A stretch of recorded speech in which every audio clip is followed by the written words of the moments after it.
3年の宣教でイエスの影響が大きく広がった理由。イントロダクション。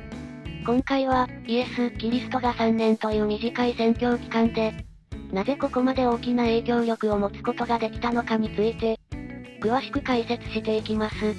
たった3年という期間でありながら、その教えは2000年以上も人々の心に残り続けているのです。効果的なコミュニケーション方法。イエスさんって難しい話ばかりしてたのだ。むしろその逆よ。イエスは一般の人にも分かりやすい例え話を巧みに多用したの。農業や漁業、日常生活の身近な出来事を例に挙げて深い真理を説明していたわ。例えば種まきの話や羊飼いの話とか、当時の人の生活に密着した例え話を通じて複雑な教えを分かりやすく伝えていたのよ。へえ、それなら僕でも理解できそうなのだ。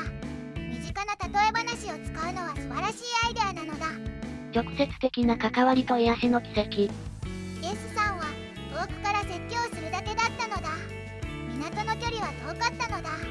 イエスは病人を癒したり困っている人と直接触れ合ったりしていたの。この実践的なアプローチが多くの人の心を動かしたのよ。特に当時は見捨てられがちだった重い病気の人や社会から阻害されていた人にも分け隔てなく接していたのよ。すごいのだ。話を聞くだけじゃなくて実際に助けてもらえるのは本当に嬉しいことなのだ。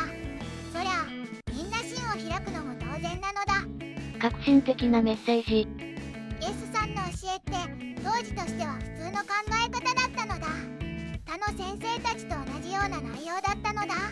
むしろ革新的だったわ。愛と許しを中心に据えて当時の社会的な差別や偏見に果敢に立ち向かったの。特に当時軽視されていた女性や子供、社会的弱者にも平等に接したことは画期的だったの。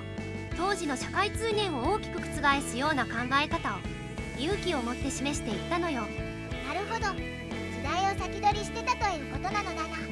そんな新しい考え方を広めるのはきっと大変だったのだ。弟子たちの育成。イエスさん一人で全部やってたのだ。そんなに大きな影響力を持つには一人では難しそうなのだ。12人の弟子を慎重に選んで自分の教えを広めていく仲間として丁寧に育てたの。この弟子たちが後にイエスの教えを世界中に広めていくことになるの。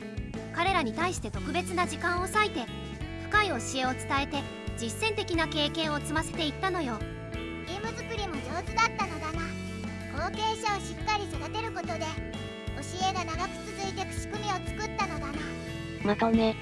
イエスの3年間の宣教活動が大きな影響を与えた理由は、誰にでもわかりやすい教え方、困っている人々への実践的なアプローチ、時代を超越した革新的なメッセージ、そして次世代を担う弟子たちの効果的な育成にありました。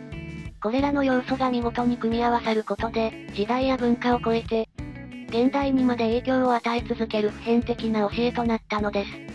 その教えの力は、2000年以上経った今でも、世界中の多くの人々の心に深く響き続けているのです。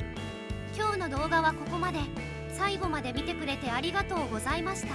このチャンネルでは歴史上の人物に関する情報を5分以内の短くまとめた動画を毎日投稿中。歴史人物に興味があるならチャンネル登録や他の動画も見てみてね。